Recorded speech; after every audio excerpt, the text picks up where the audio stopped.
ಲೇ ಬಡ ಹಸುಳೆ, ನಿನಗೆ ಇನ್ನೂ ತಿಳಿದಿಲ್ಲವೇ ನೀತಿ ಧರ್ಮದ ಇತಿಹಾಸ? ಇದೇ ನ್ಯಾಯಕ್ಕಾಗಿ ಹೋರಾಡಿದ ಸುಭಾಷ್ ಚಂದ್ರ ಬೋಸ್ ಇದೇ ಕರ್ಮದ ಚಕ್ರಕ್ಕೆ ಸಿಲುಕಿ ಶಿವನ ಪಾದ ಸೇರಿದ. ಇನ್ನು ನಿನ್ನ ನೀತಿ ಬೋಧನೆಯಂತೆ ನಡೆದ ಬಸವೇಶ್ವರ ಕೂಡಲ ಸಂಗಮದಲ್ಲಿ ಐಕ್ಯನಾದ. ಇನ್ನು ಧರ್ಮ, ಈ ಧರ್ಮಕ್ಕಾಗಿ ಈ ಹಳ್ಳಿಯ ಹುಲಿಯಾಗಿದ್ದ ನಿನ್ನ ಸ್ನೇಹಿತ ರವಿರಾಜ್, ಅವನ ಗೋಳಾಟ ನಿನ್ನ ಕಣ್ಣಿನಿಂದಲೇ ನೋಡುತ್ತಿರುವೆಯಲ್ಲ. ಅವನ ಪರಿಸ್ಥಿತಿ ನಿನಗೂ ಬರುವುದುಂಟು. Pay careful. ಹುಚ್ಚನಾಯಿ ಅಂತ ಸೂಳೆಯ ಮಗನ ರವಿರಾಜನ ಬಾಳು ಹಾಳು ಮಾಡಿದಲ್ಲದೆ ನನ್ನ ಬಾಳು ಕಲ್ಲು ಹಾಕುತ್ತಿರುವನಲೇ ಗೌಡ. ಗುಡಿಸದಲ್ಲಿ ಗಂಜಿ ಕುಡಿದು ಬದುಕುವ ಈ ಬಡವರನ್ನು ಬೆನ್ನು ಹತ್ತಿವರನ್ನು ನಮ್ಮ ಪಾಲಿಗೆ ನಮ್ಮನ್ನು ಬದುಕಲು ಬಿಡೋ ಪಾಪಿಗಳೇ. ಹೂವಿದ್ದಲ್ಲಿ ಹುಳ ಹಾರಿ ಬರುವುದು ಸ್ವಾಭಾವಿಕ ಶಶಾಂಕ್. ಹಾಗೆಯೇ ನಿನ್ನ ತಂಗಿಯು ಕೂಡ ಒಂದು ಸುಗಂಧ ತುಂಬಿದ ಹೂವು. ಈ ಹೂವಿನ ಹೊಳಪನ್ನು ಯಾರು ಬೇಕಾದರೂ ನೋಡಬಹುದು. ನೋಡಿ ಅದರ ಮೇಲೆ ಮನಸ್ಸು ಮಾಡಿ ಅದರ ರಸವನ್ನು ಹೀರಬಹುದು. ಗೌಡ, ನಿನಗೂ ಒಂದು ಸುಗಂಧ ತುಂಬಿದ ಹೂವಿದೆ ಎಂಬುದನ್ನು ಮಾತ್ರ ಮರೆಯಬೇಡ. ಆದರೆ ನಿನ್ನ ತಂಗಿ ಹಾಗೆ ಪಟ್ಟಣದಲ್ಲಿ ಓದಿ ಹಳ್ಳಿಯಲ್ಲಿ ಶೋ ಮಾಡಿಕೊಂಡು ಸಂಧಿ ತಿರುಗುವ ಸೂಳೆ ಅಲ್ಲ ಈ ನನ್ನ ತಂಗಿ. ಮನವೆಂಬ ಆತ್ಮದಲ್ಲಿಟ್ಟು ಪೂಜಿಸುವ ಪುಷ್ಪಗಳೋ ಈ ನನ್ನ ತಂಗಿ. ಈ ಪುಷ್ಪದ ಹೆಸರು ಯೋಗ್ಯತೆಯೂ ನಿನಗಿಲ್ಲ. ಶಾಂತಿ ಶಶಾಂಕ್, ಶಾಂತಿ. ನೋಡೋ, ನಿನಗೇಕೆ ಬೇಕು ಈ ಬಡತನ, ಈ ಗಂಜಿ ಗುಡಿಸಲು? ನಾನು ಕೇಳಿದ್ದನ್ನು ನೀನು ಕೊಟ್ಟರೆ ನಿನ್ನನ್ನು ಸುಖದ ಸುಪ್ಪತ್ತಿಗೆಯ ಮೇಲೆ ತೇಲಾಡಿಸುವೆ. ನಾನು ಕೇಳುತ್ತಿರುವ ವಸ್ತು ಬೇರೆ ಯಾವುದೂ ಅಲ್ಲ, ನಿನ್ನ ತಂಗಿಯ ಶೀಲವೆಂಬ ರತ್ನ. ಆ ರತ್ನದ ಬೆಲೆ ಎಷ್ಟು ಹೇಳು? ಎಷ್ಟು ಕೋಟಿಯಾದರೂ ಪರವಾಗಿಲ್ಲ, ಅದನ್ನು ತೆಗೆದುಕೊಂಡೇ ಹೋಗುತ್ತೇನೆ.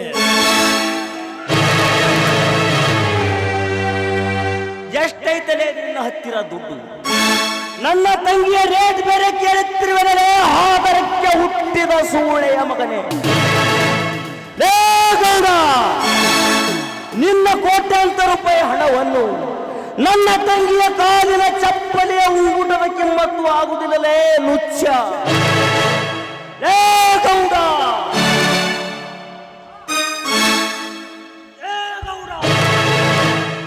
ಈ ಚಪ್ಪಲಿಯಿಂದ ಹೊಡೆದರೂ ಕಿಮ್ಮತ್ ಹೋಗುವುದು ಇದೇ ಚಪ್ಪಲಿಯದೆ. ಇಂದು ನಾನು ಜೈಲು ಸೇರಿದರೂ ಚಿಂತೆ ಇಲ್ಲ, ನಿನ್ನ ಋಣವನ್ನು ಕಡಿಮೆ ತೀರುತ್ತೇನೆ. ಸೊಕ್ಕಿನ ಹೆಣ್ಣೆ, ಸಮಯ ಬಂದಾಗ ನೋಡಿಕೊಳ್ಳುವೆ ನಿನ್ನನ್ನು.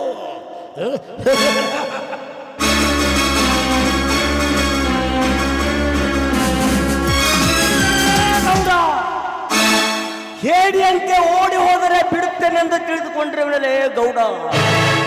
ತಂಗಿ, ನಾವು ಅಂಜು ನಡೆದರೆ ಗಂಜಿಗೂ ಗೊತ್ತಿಲ್ಲದ ಹಾಗೆ ಮಾಡಿಬಿಡುತ್ತಾರಮ್ಮ ಈ ಸ್ವಾರ್ಥಿಗಳು. ಜ್ಯೋತಿ, ಕಾರ್ಗಿಲ್ನಲ್ಲಿ ಕ್ರಾಂತಿಯ ಕದನ ನಡೆದಂತೆ ಎಲ್ಲಿಯೂ ನಡೆಯಲಿ ಈ ಬಡವರ ಬಂಡಾಯ. ಈಗಲೇ ಹೋಗಿ ಆ ಹೇಡಿಗೌಡನ ರುಂಡವನ್ನು ಚೆಂಡಾಡದಿದ್ದರೆ ಮಹಾತ್ಮ ಗಾಂಧೀಜಿಯವರು ಆಳಿದ ಈ ನಾಡಿನಲ್ಲಿ ನಾನು ಬದುಕಿದಕ್ಕೆ ಏನು ಸ್ವಾರ್ಥ? ಇದು ನನ್ನ ಪ್ರತಿಜ್ಞೆ ತಂಗಿ. ಅಣ್ಣ, ನನ್ನನ್ನು ನೀನ್ ಕೊಲೆ ಮಾಡಿ ಜೈಲಿಗೆ ಹೋದ್ರೆ ಈ ನಿನ್ನ ತಂಗಿ ಬದುಕ್ತಾ ಅಂತ ತಿಳ್ಕೊಂಡಿದೀಯಾ? ಹೌದಣ್ಣ, ನಿನ್ನ ಎದುರಿನಲ್ಲಿಯೇ ಈ ತಂಗಿನ ಮೋಹಿಸುವ ಈ ಕಾಮುಕರಿದ್ದಾರೆ ಅಂದಮೇಲೆ ಒಂಟಿ ಹೆಣ್ಣನ್ನು ಬದುಕೋದಕ್ಕೆ ಬಿಡ್ತಾರೆ ನನ್ನ, ಸುಮ್ಮನೆ ಬಿಡ್ತಾರೆ ನನ್ನ. ನನ್ನನ್ನು ಕ್ಷಮಿಸಿಬಿಡು ಅಪ್ಪ. ರೋಷ ತಾಳಲಾರದೆ ಆಕ್ರೋಶದಿಂದ ಹೊರಟಿದ್ದೆ ಆ ಶ್ರೀಮಂತನ ಸೊಪ್ಪು. ಆದರೆ ಈ ನಿನ್ನ ಮುಖ, ಈ ನಿನ್ನ ನುಡಿ ನನ್ನ ಕೈಗಳು ಕಟ್ಟಿ ಹಾಕಿದ್ದವು. ಎಲ್ಲ ಸ್ವಾರ್ಥಿ ಸಮಾಜವೇ, ನಾನೇನು ಅನ್ಯಾಯ ಮಾಡಿರುವೆನೆಂದು ಈ ಬಡವನ ಬೆನ್ನು ಹತ್ತಿರುವೆ. ನನಗೆ ಇರುವ ಒಬ್ಬಳೇ ಒಬ್ಬಳು ತಂಗಿ, ಇವಳು ಬಾಳಿಗೂ ಕಲ್ಲು ಹಾಕುತ್ತಿರುವೆಯ? ಇದೆಂತ ವಿಚಿತ್ರವಾದ ಲೇಖನೆಯಪ್ಪ.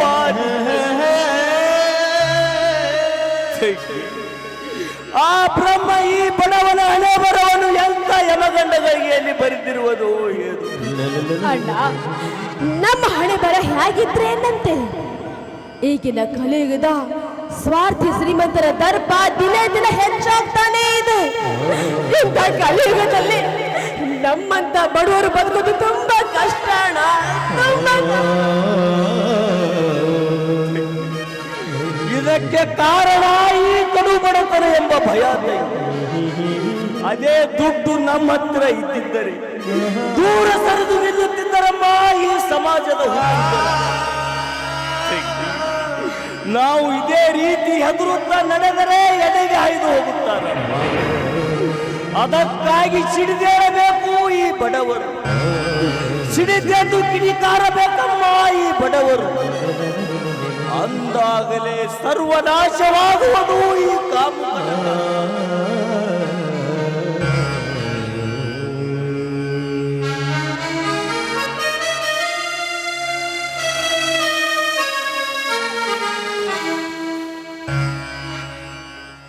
ಇದೇನು ಶಿಷ್ಯ, ಇಂದು ನಿನ್ನ ಮುಖದಲ್ಲಿ ಆವೇಶದ ರೋಷ ತೋರುತ್ತಿದೆಯಲ್ಲ? ತೋರಬೇಕು ರಣಜೀತ್, ತೋರಬೇಕು. ನಮ್ಮಂತ ಬಡವರು ರೊಚ್ಚಿಗೆದ್ದು ದುಷ್ಟರ ದೌರ್ಜನ್ಯವನ್ನು ಧ್ವಂಸಗೊಳಿಸಲೇಬೇಕು. ಅಂದಾಗ ಸರ್ವನಾಶವಾಗುವುದು ಇಂಥ ಕಾಮುಕರ ಕಾಡು. ಯಾಕೆ ಶೇಷ, ಎಂದು ಇಲ್ಲದ ಸಿಟ್ಟು ಇಂದು ನಿನ್ನ ಮುಖದಲ್ಲಿ ಪುಟಿ ಪುಟಿದು ಬರುತ್ತಿದೆಯಲ್ಲ? ಕಾರಣ ಮತ್ಯಾರು? ರೈತನ ಹಣವನ್ನು ನುಗ್ಗಿ ಬಡವರ ಮೇಲೆ ಅತಿಯಾದ ಅತ್ಯಾಚಾರ ತೋರಿ, ನ್ಯಾಯವನ್ನು ತುಳಿದು ಅನ್ಯಾಯದ ಅಟ್ಟದ ಮೇಲೆ ಕುಳಿತು ಕುಬೇರನೆಂದು ಪಟ್ಟ ಕಟ್ಟಿಕೊಂಡು ಮೆರೆಯುತ್ತಿದ್ದನಲ್ಲ ಆ ಗೌಡ. ಗೌಡ ಮತ್ತೆ ಬಂದಿದ್ದನೇ ಇಲ್ಲಿಗೆ? ಅವನು ಸುಮ್ಮನೆ ಬಂದಿರಲಿಲ್ಲ ರಂಜಿ, ಈ ಬಡವರನ್ನೇ ಖರೀದಿಸಲು ಬಂದಿದ್ದ. ಇಂದು ಜ್ಯೋತಿ ನನ್ನನ್ನು ತಡೆಯದಿದ್ದರೆ ಇದೇ ಸ್ಥಳದಲ್ಲಿ ನಡೆದು ಬಿಡುತ್ತಿತ್ತು ರಕ್ತದ. ಶಶಾಂಕ್, ನಾನು ಮನಸ್ಸು ಮಾಡಿದರೆ ಆ ಗೌಡನ ಗುಂಡ ಅಂದೇ ಚೆಂಡಾಡಿ ಬಿಡುತ್ತಿದ್ದೆ. ಆದರೆ ಅವನ ಪ್ರಾಣ ಒಮ್ಮೆಲೆ ಹೋಗಬಾರದು. ಅವನು ಮಾಡಿದ ಒಂದೊಂದು ಹೇಯ ಕೃತ್ಯವನ್ನು ತಾನೇ ನೆನೆಸಿಕೊಂಡು ನಾನು ನಿರ್ಮಿಸಿರುವ ಅಗ್ನಿ ಕುಂಡಲದಲ್ಲಿ ಬಿದ್ದು ಬಿಕ್ಕಿ ಬಿಕ್ಕಿ ಸಾಯಬೇಕು. ಶಶಾಂಕ್, ನಾನು ಬರುವಾಗ ನಿನಗೆ ಪ್ಯಾಂಟ್ ಶರ್ಟು ಜ್ಯೋತಿಗೆ ಸೀರೆ ತಂದಿರುವೆ, ತೆಗೆದುಕೋ ಶಶಾಂಕ್. ಇದನ್ನೆಲ್ಲ ಏಕೆ ತರಲು ಹೋದೆ? ಜ್ಯೋತಿ ಅದಕ್ಕೂ ಸೀರೆ ಹುಟ್ಟು ತಿರುಗಾಡುವುದು ನಾನು ನೋಡಲಾರೆ, ತೆಗೆದುಕೋ ಶಶಾಂಕ್. ಎಂಥ ದೊಡ್ಡ ಗುಣವಪ್ಪ. ನಿಜವಾಗಿಯೂ ರವಿರಾಜ್ ನಿನ್ನಂತ ತಮ್ಮನನ್ನು ಪಡೆಯಬೇಕಾದರೆ ಪುಣ್ಯ ಮಾಡಿದ್ದಾನೆ. ಜ್ಯೋತಿ, ಇದನ್ನು ಒಳಗೆ ತೆಗೆದುಕೊಂಡು ಹೋಗ. ನೋಡಿದ್ಯಾ ರಣಜೀತ್ ನನ್ನ ತಂಗಿಯ ಮುಖವು? ಮದುವೆ ವಯಸ್ಸಿಗೆ ಬಂದಿರುವ ಆಸರ ಇಲ್ಲದ ಬಳಿ ಹೇಗೆ ಮಾಡಿದ? ಹೀಗೇಕೆ ಮನಸ್ಸು ಮುನಿಸಿಕೊಂಡು ಮಾತನಾಡುತ್ತಿರುವ ಶಶಾಂಕ್? ನಿನ್ನ ಮನಸ್ಸಿನಲ್ಲಿರುವ ಕೆಟ್ಟ ವಿಚಾರವನ್ನು ಬಿಟ್ಟು ಬಿಡು. ಜ್ಯೋತಿಯನ್ನು ನಾನು ಮದುವೆಯಾಗುತ್ತೇನೆ. ನೀನು ಜ್ಯೋತಿಯನ್ನು ಮದುವೆಯಾಗುವೆಯಾ? ಇದು ನನಗೆ ಕನಸೋ ನನಸೋ ಒಂದು ತಿಳಿಯದಾಗಿದೆ. ಶಶಾಂಕ್, ಆ ಶಿವಯೋಗಿ ಸಿದ್ದರಾಮೇಶ್ವರ ಸಾಕ್ಷಿಯಾಗಿ ಹೇಳುತ್ತೇನೆ, ಜ್ಯೋತಿಯನ್ನು ನಾನು ಮದುವೆಯಾಗುತ್ತೇನೆ. ನೀನು ನನ್ನ ಪಾಲಿನ ದೇವರಪ್ಪ ದೇವ. ಬರೀ ಕತ್ತಲೆ ಕವಿದ ಈ ನನ್ನ ಬಾಳಿನಲ್ಲಿ ಬೆಳಕು ತೋಡಿದ ಕರುಣಾಮಯ. ಅಷ್ಟೇ ಅಲ್ಲ, ಬಡವರ ಬಂಧು ತ್ಯಾಗ ಜೀವಿ. ಶಶಾಂಕ್, ನಾನೆಲ್ಲ ಬಡವರ ಬಂಧು ಕರುಣಾಮಯಿ. ನನ್ನ ಅಣ್ಣ ನಿನ್ನ ಸ್ನೇಹಿತ. ಶಶಾಂಕ್, ನನ್ನ ಅಣ್ಣ ಮನೆಗೆ ಬರ್ತಾ ಇಲ್ಲ, ಬರೀ ಸ್ಮಶಾನದಲ್ಲಿ ನನ್ನ ತಂಗಿಯ ಸಮಾಧಿ ಮೇಲೆ ಬಿದ್ದು ಅಳುತ್ತಿರುತ್ತಾನೆ, ತಾನೇ ನಗುತ್ತಾನೆ. ದಿನೇ ದಿನೇ ಅವನ ಹುಚ್ಚುತನ ಹೆಚ್ಚುತ್ತಲೇ ಇದೆ. ಅವನ ನಡೆ ನುಡಿ ನೋಡಿದರೆ ಅವನ ಹುಚ್ಚುತನ ಗುಣವಾಗುವಂತೆ ಕಾಣುತ್ತಿಲ್ಲ. ಶಶಾಂಕ್, ರಣಜಿತ್, ಅವನನ್ನು ಹೇಗಾದರೂ ಮಾಡಿ ಸಮಾಧಾನ ಮಾಡಿ ನಾನು ಮನೆಗೆ ಕರೆದುಕೊಂಡು ಬರುತ್ತೇನೆ. ನೀನು ಇಲ್ಲೇ ಇರು. ಆಯ್ತು.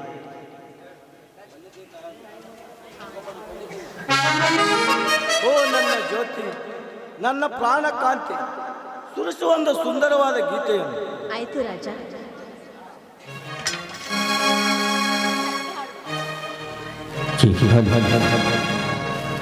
ಬಾಚಲುವೆ ನನ್ನೊಳಗೆ ನೀ ಕರೆದೆ ನಾ ಬರುವೆ.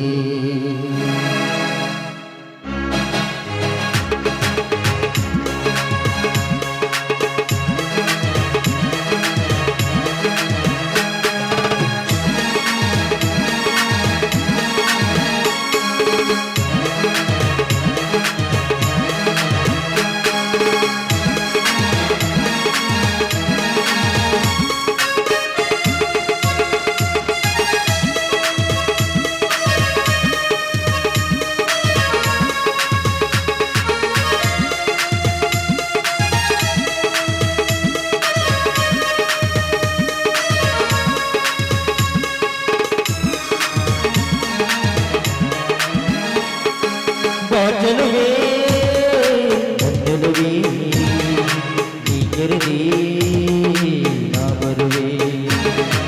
ಬಾಚಲುವೆ ನನ್ನೊಳಗೆ ನೀ ಕರೆದೆ ನಾ ಬರುವೆ. ನನ್ನಲ್ಲಿ ನೀನಾಗಿ ನಿನ್ನಲ್ಲಿ ನಾನಾಗಿ ಒಂದಾಗಿ ಹಾಡೋದು ಬಾ.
ನಿನ್ನಲ್ಲಿ ಮನವು ಚೆಲ್ಲಿ ಹೃದಯ ಕೂಗಿದೆ.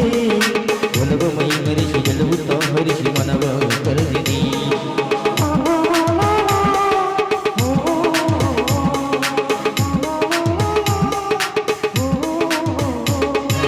ಕೆಲವು ನಿನ್ನಲ್ಲಿ ಮನವು ಚೆಲ್ಲಿ ಹೃದಯ ಕೂಗಿದೆ.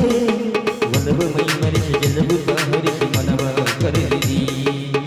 ಹೃದಯ ಬಡಿದ ನೀನಾಗಿ ನನ್ನ ಉಸಿರಲೊಂದಾಗಿ, ಹೃದಯ ಬಡಿದ ನೀನಾಗಿ ನನ್ನ ಉಸಿರಲೊಂದಾಗಿ, ನನ್ನಲ್ಲಿ ನೀನಾಗಿ ನಿನ್ನಲ್ಲಿ ನಾನಾಗಿ ಒಂದಾಗಿ ಹಾಡೋಣ ಬಾ. ಲಕ್ಷ್ಮೀ ಬಾರಮ್ಮ ಬಾರಮ್ಮ ಲಕ್ಷ್ಮೀ ಬಾರಮ್ಮ. ಬಾಚಲುವೆ ಒಲವೇ ನೀ ಕರೆದೆ ನಾ ಬರುವೆ. ಲಾ ಲಾ ಲಾ ಲಾ